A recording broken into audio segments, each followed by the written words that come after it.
하나님의 말씀은 시편 50편 23절입니다. 하나님의 말씀은 시편 50편 23절입니다. 시편 50편 23절입니다. 감사로 제사를 드리는 자가 나를 영화롭게 하나니 그의 행위를 옳게 하는 자에게 내가 하나님의 구원을 보이리라. 아멘.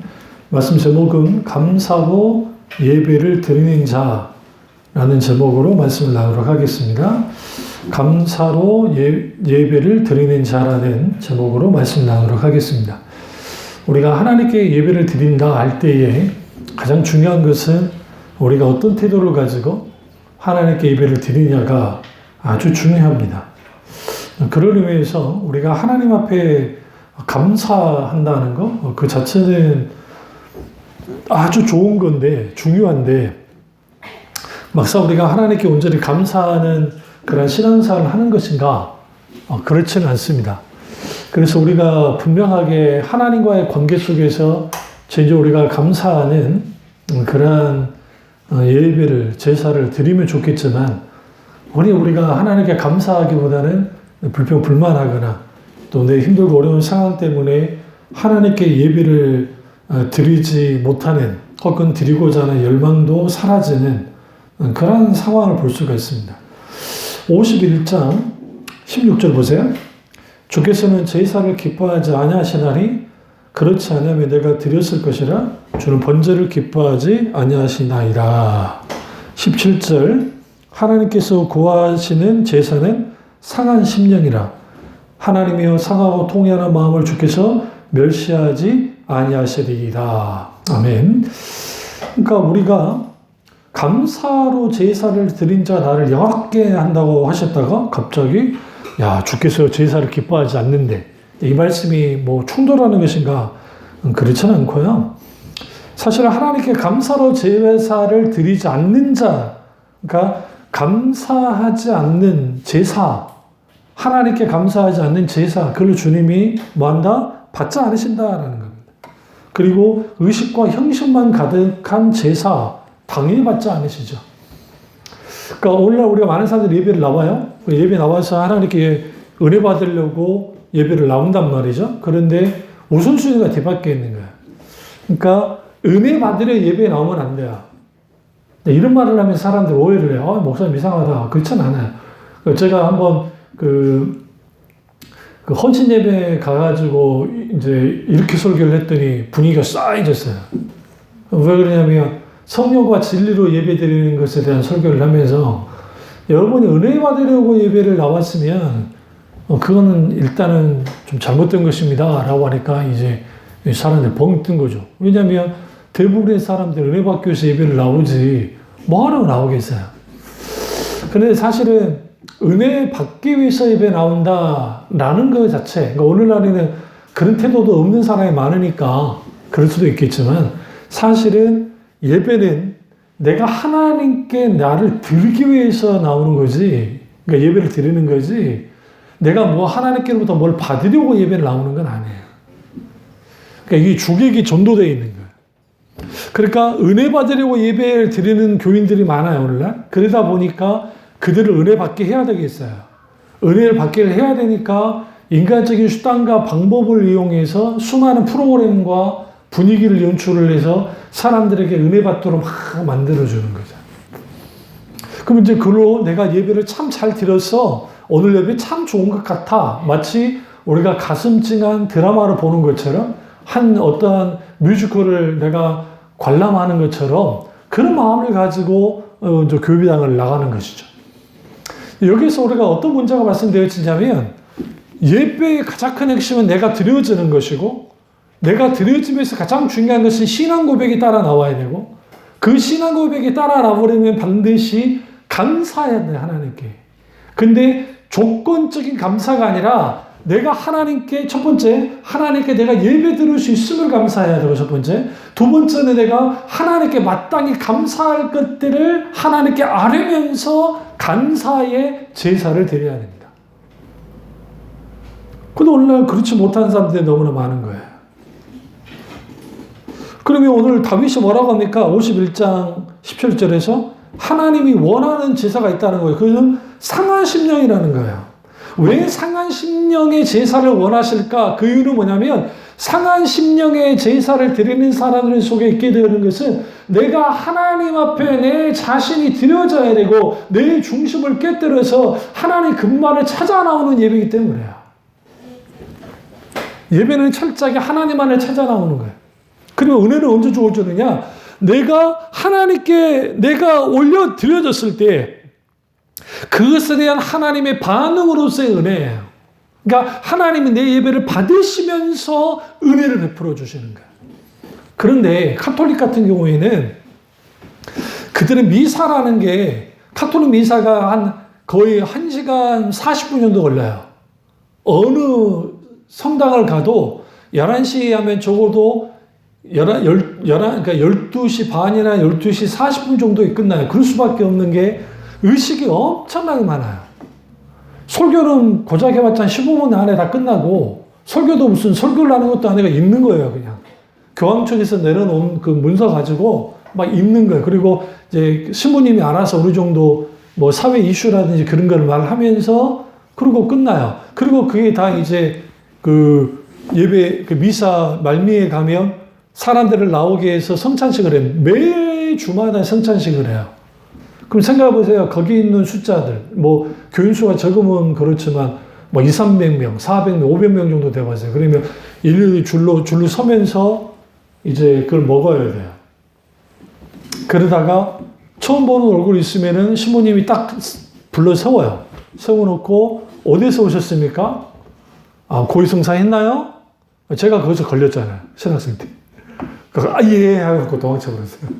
한번 그 비교 종교학에서 각 종교 탐방을 좀 해라는 그런 교수님의 리포트가 있으니까 가짜로 할 수는 없고 그러니까 이제 찾아갔다가 하는데 예, 그저 도망쳐 버려요. 그다음에 이제 불교 그 있잖아요. 불교 그 관악산의 염주환인가 거기 가가지고 또 그렇게 한번 하고 그러니까 이제 그게 막 그 오래 해요. 근데 왜 그럼 사람들이 그걸 그렇게 미사를 드리느냐? 그 미사를 드리면 뭐가 있게 돼요? 그 불강력적인 그 사람이 어떤 태도를 갖고 있든 상관없이 불강력적인 하나님의 은총이 부어진다고 생각하는 거예요. 성례전에 참여했을 때 하나님이 부어준다는 거죠. 그러니까 뭐가 중요해요? 거기서 가장 중요한 것은 그 성만찬이나 성례전에 참여하는 거야. 그래야 거기서 은혜를 받는 거야. 자기들 은총이 부어진다. 이거는 내가 잘났고 못났고 내 마음과 정성과 상관없이 무조건적으로 주어진다라고 이제 그렇게 받아들이는 겁니다.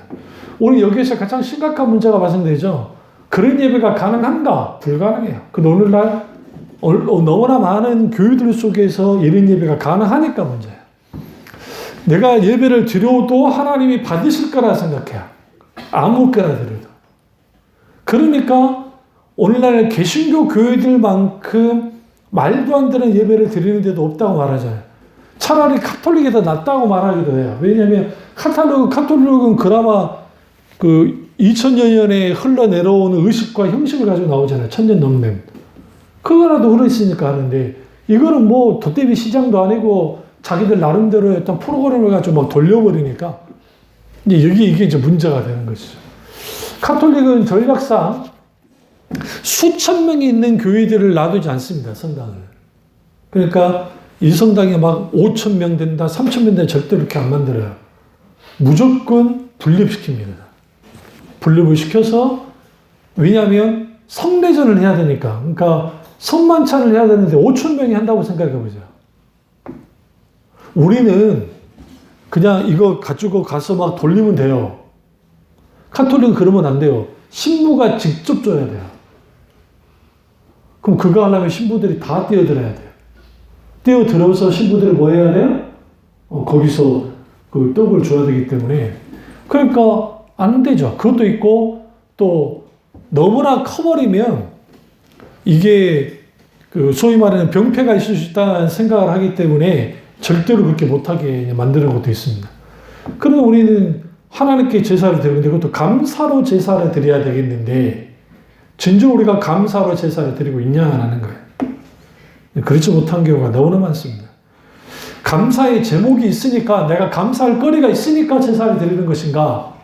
그건 아니고요. 마땅히 내가 하나님 앞에 감사로 제사를 드리러 나와야 돼요. 그러려면 우리의 상한 심령을 깨뜨리고 통회하는 마음과 상한 마음을 가지고 하나님 앞에 나와야 돼요. 왜? 주님께서 그러한 예배를 멸시하지 않는다는 거예요. 그게 17절, 그 시편 51편 17절에서 말하잖아요. 여기서 우리는 한 가지 힌트를 얻을 수 있어요. 하나님이 멸시하는 예배가 있다는 거예요. 어떤 예배? 상하고 통회하지 않는, 그러니까 상하지 않고 통회하지 않는 예배, 그런 예배를 주님이 멸시하신다는 거예요. 인간이 중심이 되는 예배도 멸시하세요. 감사가 없는 예배도 주님이 멸시합니다. 성령과 진리로 드려지지 않는 예배, 우리의 몸을 산제사로 드리지 않는 예배에 대하여 주님 멸시하신다는 거예요. 그래서 그리스도인은 예배로 살고 그리스도인은 예배로 죽는 거야. 우리의 죽음도 마지막 우리가 죽을 때에 주님께 신앙 고백을 하면서 하나님께 예배하며 죽어야 돼요. 그게 그리스도인들의 죽음이에요. 어제 성지가 좋다라고 하는 구티베에서 하는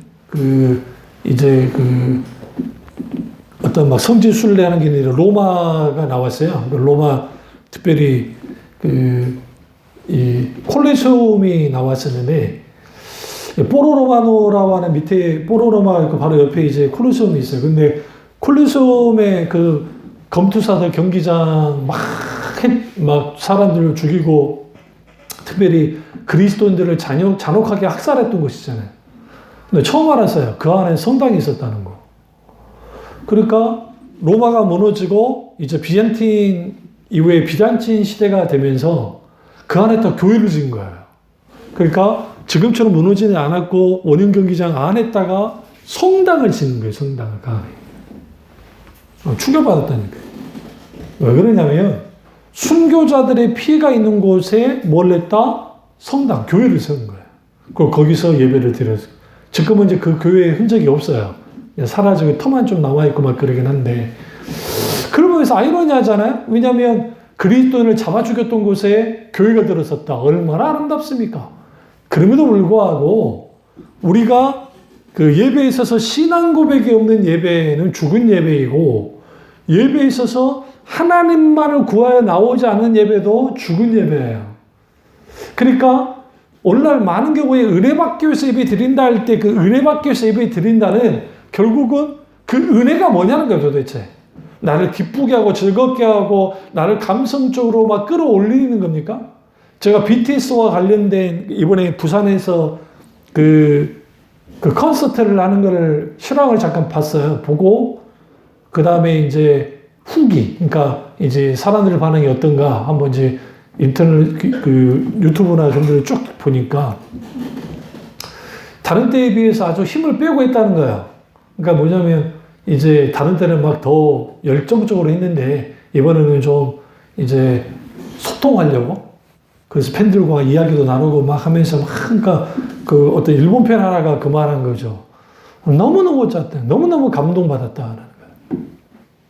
그러니까 여러분, 감동받았다. 우리 예배 드리면서 얼마만큼 하나님께 감동받아봤습니까? 그러니까 감동 있는 예배라는 문구가 많아요. 교회들마다. 감동 있는 예배. 근데 감사가 넘치는 예배는 거의 없죠. 그럼 우리가 이걸 우리의 용어로 바꿔볼까요? 얼마나 하나님께 감격하며 예배 드려봤습니까? 그러지 못해요. 왜 감격하며 예배를 드리지 못하느냐? 예배의 대상이신 하나님을 만나지 못하기 때문에요. 그러니까 예배의 대상이신 하나님을 만나게 될 때 우리는 거기에서 감동하게 돼 있어요. 그러니까 감격하게 돼 있어요. 근데 그 감격이 사라지기 시작해요. 왜? 예배가 죽으면. 그래서 영적인 타락, 신앙이 뒤로 물러날 때에는 바로 밑에 예배가 엉망이 돼요. 그러니까 그 예배를 막기 위해 그러한 것들 막기 위해서 예배에 딱 힘을 주는 경우가 많아요. 교회가. 그러니까 미리 토요일 날에 예배 리허설을 하는 교회도 있고 미리미리 부교육자들에서 리허설을 해요. 아주 큰 교회입니다. 우리 교단 교회인데 분당 있는 교회 중에 하나인데. 그래서 막 그 예배 그 스텝들 다 나와야 돼요. 그러니까 막 기도부터 시작해서 성가되고 뭐가 다 나와가지고 한번 여기서 맞춰보는 거예요. 그리고 주일날 예배를 드려요. 그러니 얼마나 군더더기가 없겠어요. 없죠.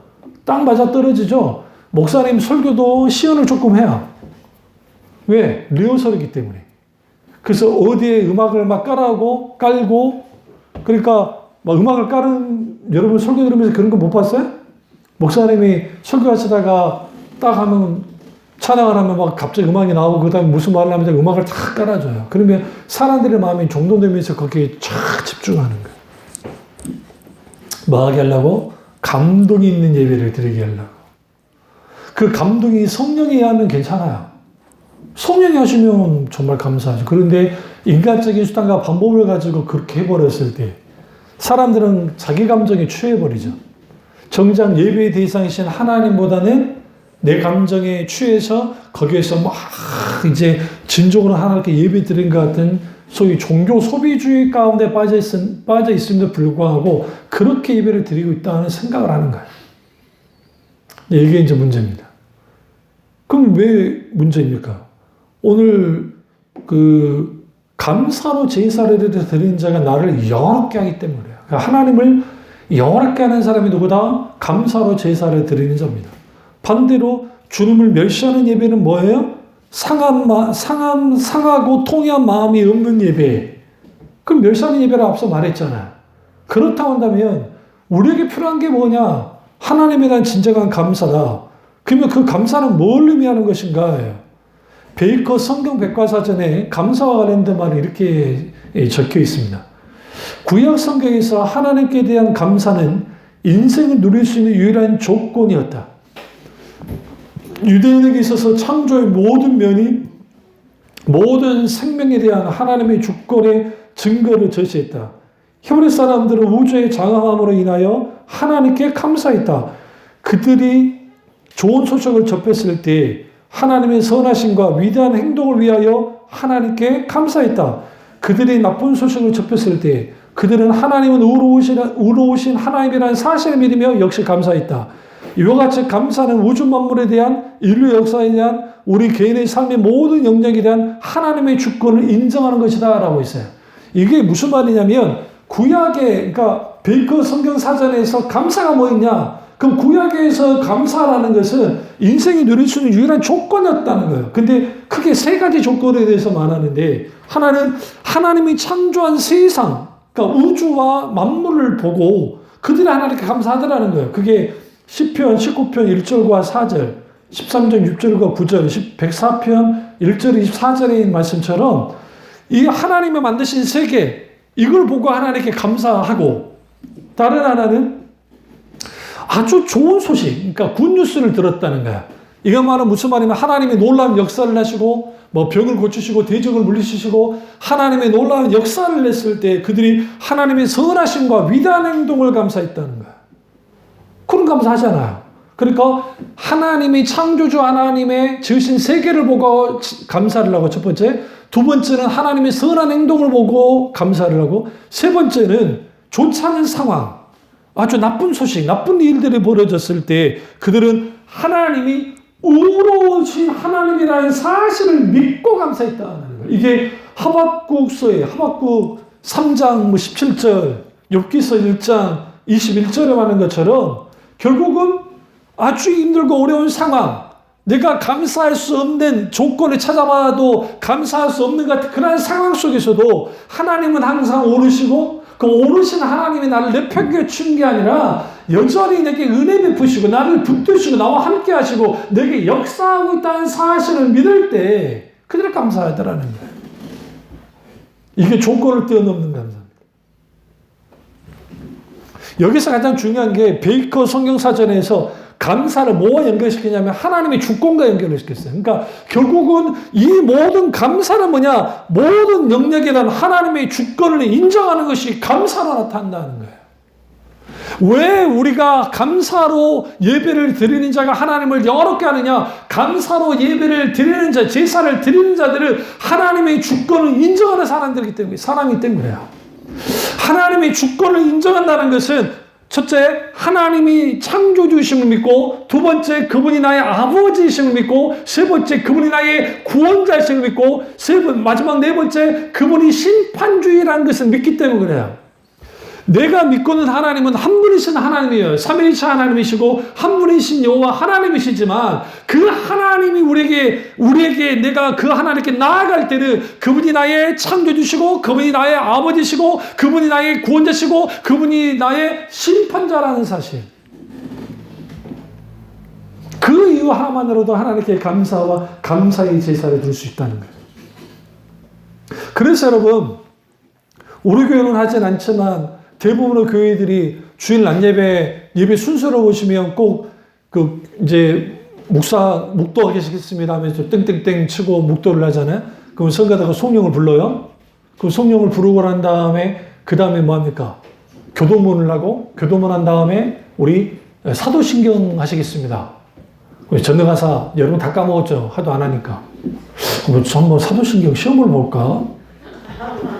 전능하사 천지를 만드신 하나님 아버지를 내가 믿사오며 그 외아들 우리 주 예수 그리스도를 믿사오니 이는 성령을 인타하사 동정녀 마리아에게 낳으시고 본디오 빌라도에게 권한받아서 막 그러잖아요.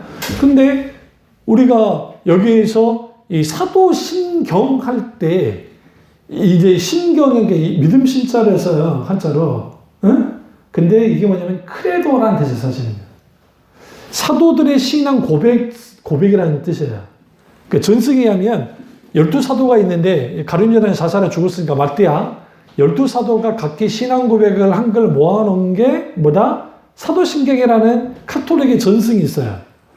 그런데 이 전승에 대하여 회중교회, 특별히 침례교 같은 경우에 침례교 같은 경우는 이걸 거부를 해요. 왜 거부를 하냐면 우리나라 이제 사도신경, 기신교 사도신경에서는 빼놨지만 거기에 보시면 뭐 음모로 내려가셔서 뭐 하나 막 그런 게 있다는 막 나와요. 그러면서 뭐 연옥을 인정하는 듯한 그러한 신앙 고백이 나오니까 우리는 거부를 한단 말이에요. 거부를 하는데 거기에 이제 뭐 성령에 대한 뭐 고백이 살짝 나오긴 하지만 결정적으로 교회론과 성령론이 부족해요. 굉장히 문제가 있어요. 그러니까 침례교는 침례신경이 따로 있어요. 그러니까 제가 신학을 할 때만 해도 교회에서 사도신경을 하지 않으면 이단 시비가 붙었어요. 실제로. 근데 침례교 같은 경우는 안 해요. 뭐 안 하는 이유가 거기에 카톨릭의 잘못된 교리들이 많이 들어와 있기 때문에. 그래서 그걸 쳐내버린 거예요. 그리고 침례신경을 따로 해요. 우리 개혁교회는 어떠하냐? 개혁교회 뭐 대부분의 사도신경 하죠. 근데 저 같은 경우는 안 하는 이유는 뭐냐면 그 사도신경이 무조건 잘못됐기 때문은 아니고 그게 마치 주문 외듯이 하니까 그런 거예요. 왜 예배에 사도신경이 들어가느냐? 신앙 고백이 없는 예배는 예배가 성립이 안 돼요. 그럼 사도신경은 왜 생겨났냐? 이단을 감별하기 위해서 생겨난 거예요, 사실은. 예배 공동체 안에 들어왔는데 이단이고 뭐고 뭐 초대교회에 들어올 거잖아요. 그러니까 너 지금 정말 믿는지 안 믿는지 고백을 해. 입으로 고백을 해야 되니까. 오늘날의 사람들이 입으로 고백하는 것과 고대 사람들이 입으로 고백하는 것의 무게의 차이가 커요. 무슨 말이냐면 오늘날 우리는 문서를 더 신뢰하잖아요. 안 그래요? 계약서 할 때 우리 구두계약도 있고 문서계약도 있지만 우리 구두계약을 하더라도 뭐 해야 돼? 녹음을 해야 돼. 그러잖아요. 근데 구두계약 할 때 녹음 없어도 현대법에도 증인만 있으면 구두계약도 성립이 돼요. 증인만 있으면. 그러니까 3자가 있은 상태에서 이렇게 합시다 하고 서로 있으면 서로 서류가 없다 할지라도 법원에서는 인정을 해준다고. 그런데 둘이 뭐 계약을 했다는데 한 당사자가 아니라고 막 발뺌을 해버리면 이거 어떻게 증명할 거야. 그러니까 그랬는데 고대 사람들은 말에 내려오는 것을 더 신뢰해요. 전승. 그러니까 우리나라 옛날 이야기들 많잖아요. 응? 막 내려온 이야기들. 그게 없는 이야기가 아니에요, 대부분. 우리 심청전에서 인당수의 심청이를 빠뜨렸다. 그러니까 우리들이 생각해. 어때 세상에 신봉사 너무도 하지. 어떻게 딸내미를 그럴 수 있을까. 근데 그런 일들이 우리나라 조선에 아니면 고려에 그런 게 있었으니까 그게 지금 정이 내려오는 그런 이야기로 내려오는 거예요. 그런 것들이 콩쥐파츠도 그렇고, 응? 우리 콩쥐파츠 버전이 그래도 신데렐라 버전보다는 덜. 신데렐라는 막 발목가지를 잘라버려요. 모르죠. 그걸 동화책에서 제껴놨으니까 그러지. 실제로 그러니까 계모 있어요. 막 복수하는 거 아주 막 맹렬합니다. 근데 우리는 여기에서 좀 이해해야 될 게 뭐냐면, 고대 사람들이 입으로 고백한다는 것은 오늘날의 문서로 우리가 인정한 것 똑같아요. 엄청난 가치를 갖고 있어요. 쉽게 하지 못해요. 그래서 사도신경을 외우게 한 거야. 그러니까 가짜들이 돌아와서, 물론 이제 속이려 들면 어쩔 수 없지만, 사꾼들은. 그러나 그게 아닌 이상은 이단을 선별하기 위한 것이고, 골라내기 위한 것이고, 첫 번째. 두 번째는 이러한 신앙 고백을 바탕으로 예배를 드려야 된다는 의미를 갖고 있어요, 사도신경이. 나의 아버지, 그러니까 전능하사 천지를 만드신 하나님 아버지를 내가 믿사오며, 여기 내가 믿사오며 이게 크레도예요. 내가 믿는다. 이게 고백. 내 믿음을 고백하는 거. 그 외아들 예수 그리스도를 믿사오니. 그러니까 삼위일체 하나님이라는 게 나오잖아요. 창조자 하나님, 예수 그리스도. 그러니까 이러한 것들을 가지고 하나님 앞에 예배로 나오는다. 라는 거. 그리고 그 사도신경은 가장 큰 핵심이 그렇게 하면서 결국은 모든 예배의 중심은 하나님이셔야 된다는 거예요. 결국은. 그런데 이 예배가 인간에게 축이 맞춰지는 거예요. 이게 이제 영적으로 타락할 때마다. 회중에게 맞춰지고 혹은 소위 말하는 그 성직자들에게 맞춰주기 시작할 때 문제가 되는 거예요. 그러니까 성직자들이 어떻게 하냐면 성례전을 할 때 여기다 의미 하나하나를 다 두는 거예요. 이렇게 탁 하면서 안 봤죠, 여러분? 나는 저기 평화방송국에서 봐요, 막 이렇게.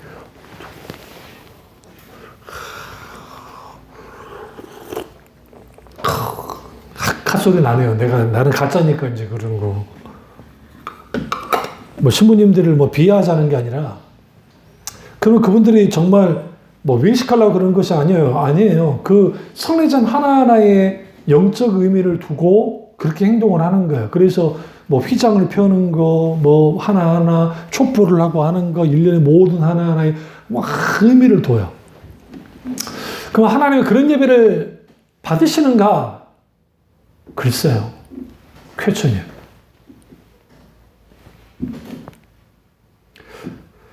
그런 스님들도 하세요. 스님들 예불 하시는 거 보면 얼마나 정성스럽게 열심히 하시는데요. 예배에는 자기 의가 들어설 자리가 없어요. 자기 공덕도 들어설 자리가 없어요. 근데 오늘날 너무나 많은 사람들이 자기 공로와 자기 의와 자기 공덕을 집어넣는 예배를 드리려고 그래요. 예배는 철저하게 내가 죽어지고, 내가 깨뜨려지고, 내가 하나님께 드려지는 거예요. 그리고 동시에 감사로 내가 하나님께 제사를 드리는 거예요. 왜? 아까 세 가지 말했죠? 하나님이 창조하신 모든 세계를 보니 감사가 나오고, 하나님 그분이 내게 하신 일들 때문에 감사가 나오고, 비록 지금 내가 힘들고 어렵지만 여전히 그 의로우신 하나님, 신실하신 하나님이 나를 붙드시고 나와 함께 하시기 때문에 감사에 나오는 거예요. 그러니까 우리 이렇게 해야 돼요. 아빠, 내가 왔어요. 아빠, 나 왔어요. 근데 하나님, 내가 어떤 예배 드리기 원하세요? 어떤 고백을 원하세요? 내가 어떻게 예배 드려야 될까요? 물으시나요? 물으셔야 돼요. 그리고 성령님께 내가 드리는 이 예배를 성령께서 모든 것을 이끌어 달라고 기도하셔야 돼요. 성령으로 예배해야 된다고요. 그리고 말씀에 이끌려서 말씀의 풍요로움과 말씀의 놀라운 역사 가운데 예배를 드릴 때 우리는 마땅히 말씀에 대한 반응으로서의 뭐를 하게 되어지냐면 우리가 반드시 하나님 앞에 신앙 고백을 드릴 수 있게 되어져요. 그러면 오늘 핵심은 뭐냐면 우리가 하나님을 감사하고 있는가? 로마서 1장 21절을 한번 찾아보겠습니다. 로마서 1장 21절. 1장 21절을 보시면 하나님을 알되 하나님을 영롭게도 아니하며 감사하지도 아니하고 오히려 그 생각이 험악해지며 미련한 마음이 어두워졌는, 여기서 하나님을 알되 하나님을 영롭게 하지 않냐면, 여기서 안다 할 때 이 안다는 것은 경험하여 안다는 게 아니라 지식으로 안다는 거예요. 그러니까 지식으로 하나님을 알아요. 근데 하나님을 영화롭게 하지도 않아요. 감사하지도 않아요. 오히려 그 생각이 허망해지며 미루는 마음이 돋다는 거예요. 여기에서 우리는 뭘 알 수 있냐면, 하나님을 우리가 하나님이 관해서 아느냐, 하나님을 인격적이신 하나님을 성령의 조명 가운데 경험하여 아느냐 하는 거예요. 제임스 패커 목사님이 쓰신 하나님을 아는 지식이라는 책에서 이 부분을 너무나 잘 다뤘어요. 하나님에 관해서 아는 것과 하나님을 아는 것은 다르다라는 거예요.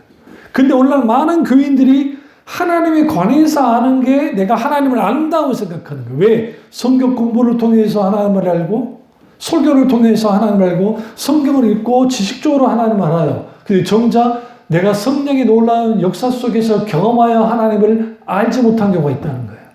그 대표적인 누가요? 바리새인들이에요. 가보실까요? 요한복음 10장 가보겠습니다. 요한복음 10장이 아니고 요한복음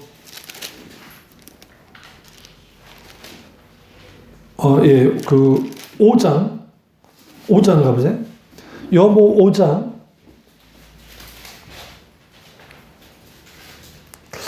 37절을 보시면 37절, 또한 나를 보내신 하나님께서 친히 나를 위하여 증언하셨느니라. 너희는 아무 때도 그 음성을 듣지 못하였고 그 형상을 보지 못하였으며 그 말씀이 너희 속에 거하지 아니하니 이는 그가 보내신 이를 믿지 아니함이라. 내가 성경에서 영성을 얻은 줄을 생각하고 성경을 연구하거니와 이 성경이 곧 내게 대하여 증언하는 것이라. 여기서 그럼 지금 여기에서 말하는 지금 청중이 누구냐 하는 거. 이 청중은 바리새인들입니다, 사실. 바리새인들이 이 말씀하는 거예요. 지금 너희들은 아무 때에도 뭐 하지 못했다? 여기 보면 음성을 듣지 못했고, 37절. 형상을 보지 못했다. 여기서 형상이 말하는 하나님 임재를 말해요. 그러니까 하나님 음성을 듣지도 못했고, 하나님의 형상을 보지도 못했다는 거예요.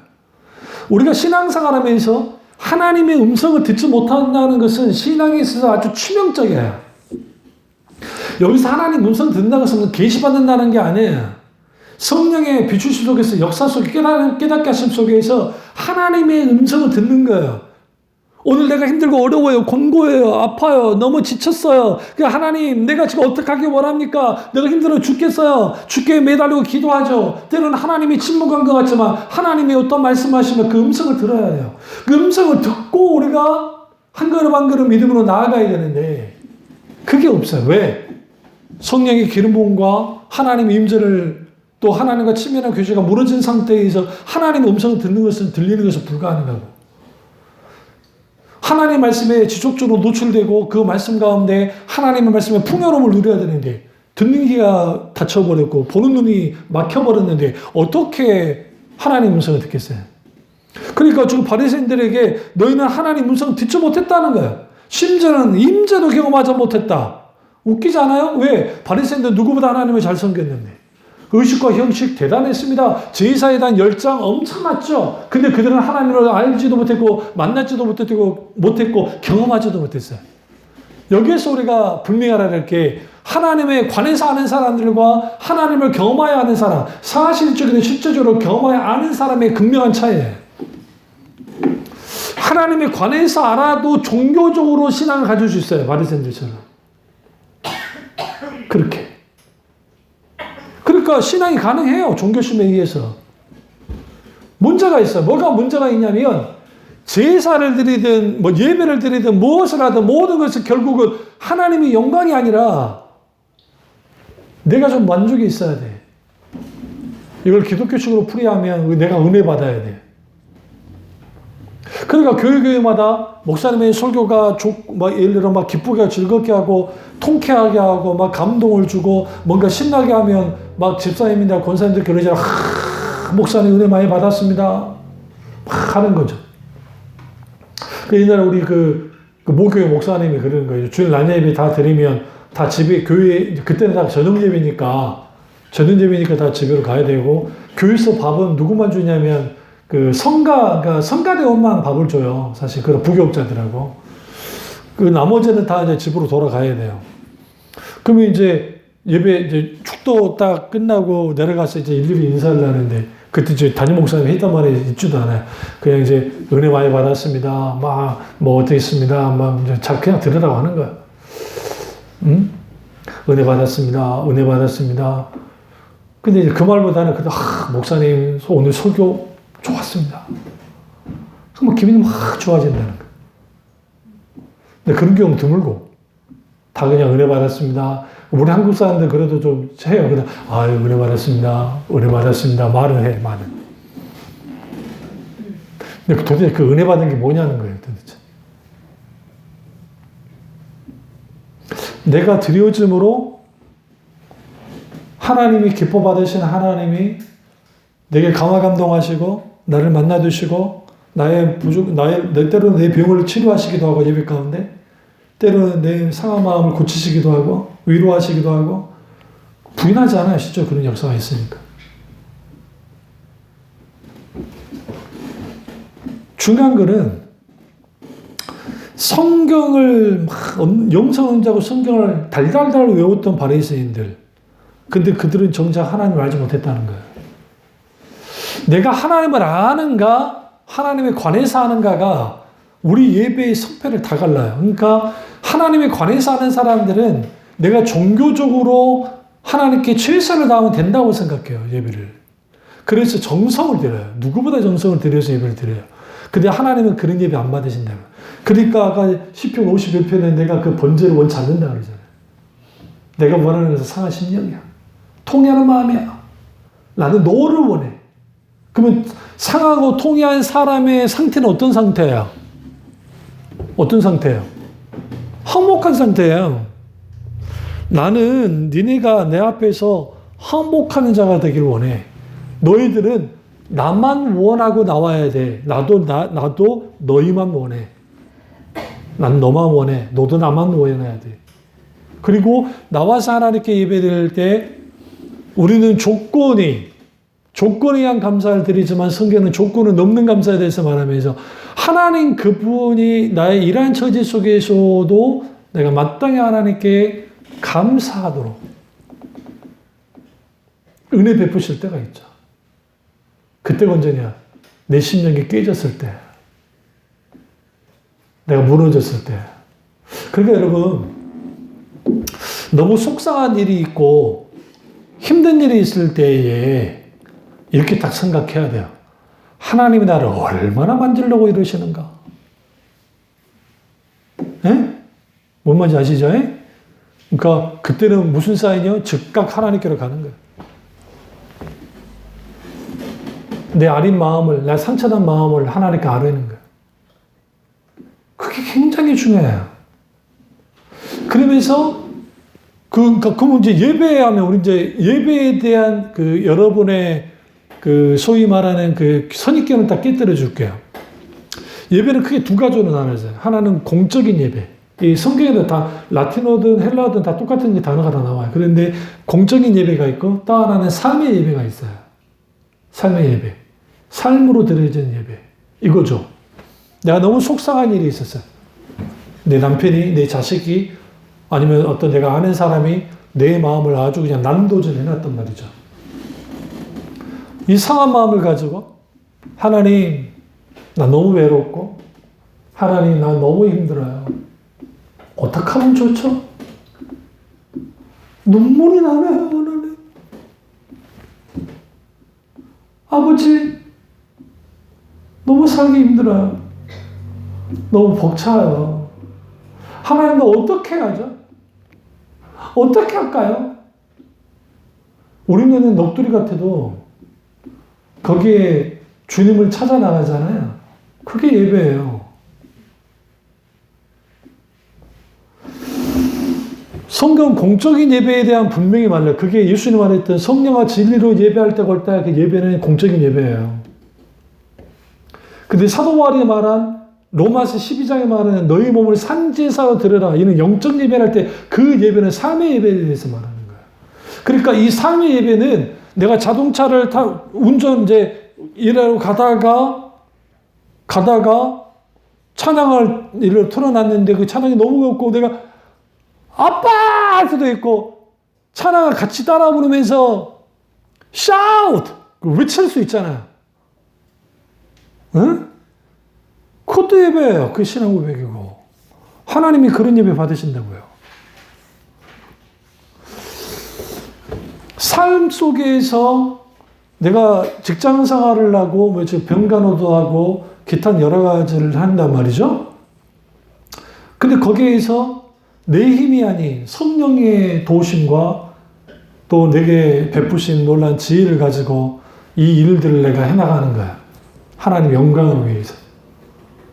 때로 내가 일을 잘할 수도 있고 잘 못할 수도 있지만 어쨌든 잘 감당해 나가는 거야. 감당해 나가면서 거기에서 우리가 뭐 하느냐? 하나님을 기억하고 하나님을 생각하고 하나님께 영광을 드리면 그게 예배예요. 그게 모아져서 공적인 예배로 오는 거예요. 무슨 말이냐? 오늘날 너무나 많은 사람들이 예배하면 그냥 공적 예배만 생각하는 거예요. 또 반대로 좀 자유주의 신앙에 빠져있는 사람들, 좀 자유로운 신앙에 빠져있는 사람들이 공적인 예배를 무시하고 삶의 예배를 드려야 된다고 강조하는 그런 빵점이에요.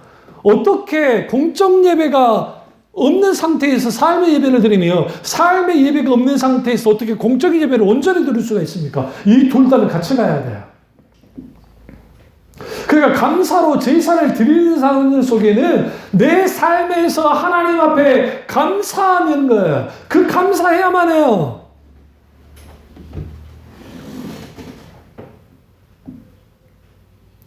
우리가 많이 아파보기 전까지는 우리 일상이 우리의 그냥 평범한 이런 정말 좀 지겨운 같은 그런 쳇바퀴 도는 그런 일상이 별거 아닌 거라고 느껴지지만 막상 아프고 나면 이 일상이 얼마나 가치 있는 줄 아세요? 근데 이게 불과 한 2주, 불과 한 달이면 그런 감각이 다 사라져요. 또 하나, 우리 여행 딱 갔을 때, 우리 이제 멀리 여행 갈수록 우리 술래집사 말 맞다나 비행기를 오래 타고 가야 여행의 진정한 맛이 있잖아요. 그 이제 멀리 딱 갔어. 그 가장 설렐 때는 인천공항 제1터미널에 비행기 타러 이제 체킹 다 하고 기다리고 있을 때 그때 가장 우리 딸내미 미국 보낼 때 나는 그래도 적어도 뒤돌아봐 줄 줄 알았는데 지 언니랑 저기 우리 목사님 친구 그 선배 목사님 그쪽에 쟤한테 언니지 그리고 친구랑 같이 하면서 탁 들어가 버린 거. 나는 지금 눈물이 여기서 지금 달랑달랑 했는데 마음이 막 했는데 이 초등학교 5학년짜리가 구르고 쑥 가버리는 거예요. 그러니까 그 섭섭함 눈물이 또 나. 하늘을 쳐다보면서. 근데 그게 뭐냐면 장거리 비행기 처음 타보잖아, 얘가. 애들 뭐 제주도 가고 하나 막 그때 비행기 타본 적이 있지만. 그러니까 그거 또 하나는 언니들 있고 하니까 얼마나 즐겁겠어요. 미국이라는 나라를 가는데. 그것도 그냥 거기가 아니라 샌프란시스코를 갔는데. 다른 데도 아니고 뭐 뉴욕은 아니지만. 그 샌프란시스코 좀 더 가면 또 LA 갈 수 있잖아요. 그러니까 거기 가서 얼마나 좋겠어요. 맞아요. 여행 그렇게 하죠. 그러고 난 다음에 설레임과 좀 불안함을 갖게 하는 게 그 나라 공항에 내렸을 때예요. 그러니까 공항에 내려서 이제 이거 입국 심사할 때 이거 걸리면 어떡하지라는 조금 생각을 해. 왜? 영어를 내가 유창하게 하진 않으니까.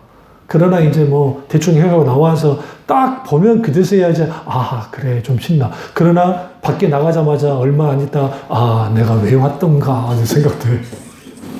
그러나 기분은 업돼 있죠. 그래서 좋은 여행은 오랫동안 남아요, 여운이. 그러나 힘든 여행은 추억으로 남아요. 잘 생각하세요? 네? 우리 생각에 즐거운 여행도 많이 남긴 하지만 우리 좀 세상 말로 개고생했던 게 더 추억으로 나고 더 재밌어. 즐거웠던 거 별로 생각이 잘 안 나. 지금도 고등어를 안 잡수신다며. 아주 격렬한 그 터키에서의 강렬한 그것 때문에 추억인 거야. 지금 갔다 온 지 거의 내 기억에 거의 10년 됐을 텐데 지금 이거 엄청난 데미지를 입은 거잖아요. 맞아요.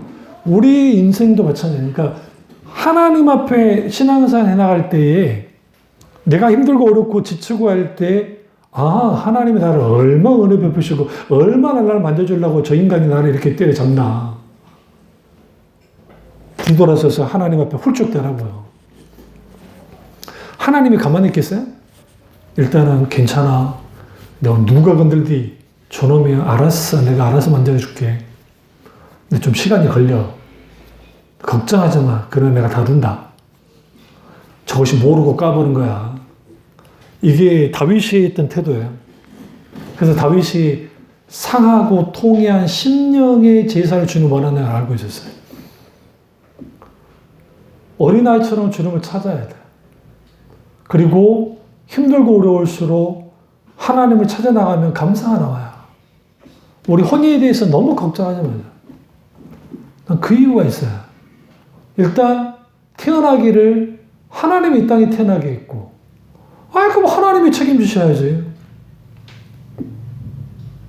막말로 내 자식이 아니니까 나는 내 자식 같아요. 솔직히 말씀드리면 혼이가. 그렇다 힘들지 마. 뭐 얘들도 다 똑같으니까. 스토리가 있으니까 그래 스토리가. 또 우리끼리 하는 생이잖아요. 또 우리도 또 그게 있잖아요. 또. 근데 하나님 앞에 맡기잖아요. 어느 날 딱 들여다보세요. 보시면 이 기본 바탕의 심성. 우리 민준이, 예수, 연희, 헌이 다 좋아요. 절대로 나쁘지 않아요. 저것들이 쥐들끼리는 독하지. 밑바탕은 착해, 애들이. 그러니까 뭐 하는 거예요? 우리가 골고루 하나님 앞에 기도로 계속 기도하고 삶 속에서 하나님 말씀과 내가 하나님과의 관계 속에 있는 것들을 계속 영양분을 주듯이 계속 주는 거예요. 의도적으로 주는 게 아니라 삶 속에서. 엄마가 아파하는데 하나님을 찾아면서 아파해. 우리 어머니가 그런 걸 내가 봤다 했잖아요. 어릴 때. 그러니 두 아들이 시키지도 않았는데 하나님께 기도로 나간 거였어요. 왜냐하면 너무 힘들고 어려우니까 교회 가서 우시는 거야. 근데 나는 너무 어리니까 나를 업고 형 손잡고 그러면 그 겨울에 옛날 엄마들이 뭐 얼마만큼 합니까? 발이 밖으로 나오잖아요. 겨울에. 포대기 제대로 싸줄 거지. 그러면은 저 있지도 않아. 그러고 오면 우리 권사님들이 딱 보고 뭐 하는 거냐 하면서 애들 우리 발을 갖다 이렇게 만져주고 막 그런다고요. 권사님들이 또 오지랖이 넓고 사랑이 많아. 옛날 권사님들이 또 연배들이 그러잖아요. 그러면 그것도 안 되면은 해다가 자기 품에다가 발을 딱 집어넣어요. 안아가지고 녹여주신다고. 그리고 어머니 기도하면서 울고 그건 우리 아버지 유명한 일을 다 알잖아요. 당연히 권사님들도 같이 울어. 그러면서 이 잡놈이 지금도 그 한복 입고 고데기 치마 입으시고 그때 내가 무서워가지고 마귀 할멈이라 생각하고 막 그랬지만 지금 생각하면 그 권사님이 그 우리 구역이라 거기 예배를 갔는데 그렇게 껄껄 우시는 거예요. 기도해 주면서. 그래서 송집사야 송집사야 하나님 하신다 하나님 하신다. 그러니까 그 말 한마디가 녹여버리는 거예요. 근데 애가 뭘 알아요? 그냥 따라가는 거지. 근데 애가 가랑비에 옷 젖는다고 본 거예요. 보니까 뭐 하는 거예요? 거기서 기도하는 거예요. 그리고 찬양하는 거죠. 그리고 하나님께 감사하는 거예요. 그러면서 이제 하나님께 제사를 드릴 때 그때 한 거예요. 그러니까 그때는 신학적이고 영적으로 자라나지 않을 때이지만 내가 하나님께 예배로 나올 때는 하나님만을 바라보고 하나님 그분만을 향해서 나가야 되는구나. 이게 굉장히 중요했다는 거예요. 근데 나아갈 때 어떻게? 상하고 통회한 심령으로 감사로 제사로 드리는 자로 하나님께 나아가야 하나님을 영화롭게 할 수 있다라는 사실. 하나님을 영화롭게 하는 예배. 그 예배를 저와 여러분이 드리시기를 주님의 이름으로 축원합니다. 기도하겠습니다. 기도하실 때 오늘 이 말씀이 나의 말씀이자 우리 말씀 되게 늘 잠깐 기도하겠습니다. 사랑해 주